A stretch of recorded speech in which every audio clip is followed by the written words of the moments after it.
राधे राधे, हरे कृष्ण। 5 दिनों के दीपावली महापर्व में चौथे दिन गोवर्धन महाराज की पूजा की जाती है। हर साल कार्तिक मास के शुक्ल पक्ष की प्रतिपदा तिथि को गोवर्धन पूजा करने का विधान है और इस तिथि को अन्नकूट के नाम से भी जाना जाता है, क्योंकि इस दिन घर में अन्नकूट का भोग लगाया जाता है और ये प्रकृति की पूजा होती है। मान्यताओं के अनुसार इसी दिन भगवान श्री कृष्ण ने अपनी छोटी उंगली पर गोवर्धन जी को उठाकर इंद्रदेव के अहंकार को दूर किया था और इस दिन कान्हा जी को 56 तरह के भोग भी लगाए जाते हैं। इस बार हिंदू पंचांग के अनुसार गोवर्धन पूजा की प्रतिपदा तिथि की शुरुआत हो रही है 21 अक्टूबर मंगलवार को शाम 5:55 से, जिसकी समाप्ति 22 अक्टूबर बुधवार को रात 8:16 पर होगी। गोवर्धन पूजा उदया तिथि के अनुसार मनाना ज़्यादा सही रहता है, क्योंकि बहुत सी जगह पर सुबह के समय गोवर्धन पूजा की जाती है तो कुछ जगह पर शाम को गोधूली बेला में गोवर्धन पूजा की जाती है। ऐसे में ये दोनों ही समय आपको 22 अक्टूबर बुधवार को ही प्राप्त होंगे और इस दिन प्रीति और आयुष्मान योग का शुभ संयोग भी बन रहा है। प्रीति योग सुबह 4:06 तक रहेगा और बाद में आयुष्मान योग प्रारंभ हो जाएगा, जो कि पूरा दिन रहेगा। इस बार गोवर्धन पूजा का पहला मुहूर्त सुबह 6:26 से 8:42 तक रहेगा और गोवर्धन पूजा का दूसरा मुहूर्त रहेगा दोपहर 3:29 से शाम 5:44 तक।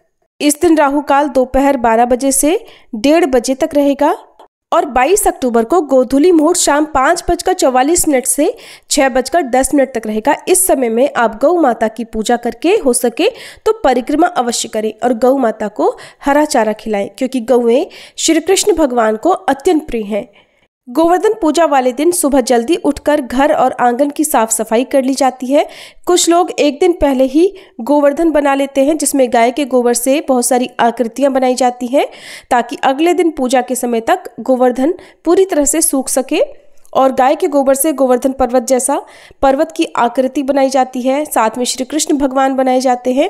घर के आंगन में आप ये सारी आकृति बना सकते हैं, जिसमें आप गौ माता, उनके बछड़े और ग्वालिन आदि की आकृतियां गोबर से बना सकते हैं।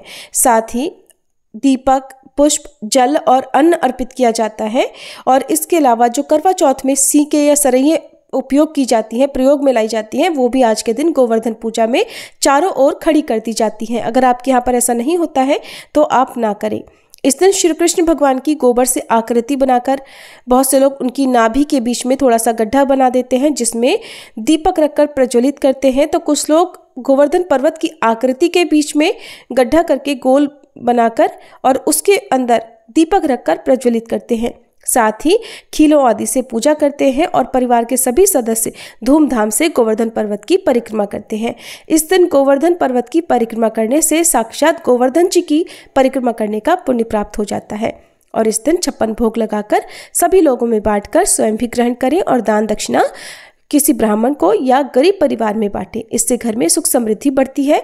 साथ ही इस दिन गोधूली मुहूर्त में दीपदान जरूर करें, जिससे जीवन में खुशहाली आती है।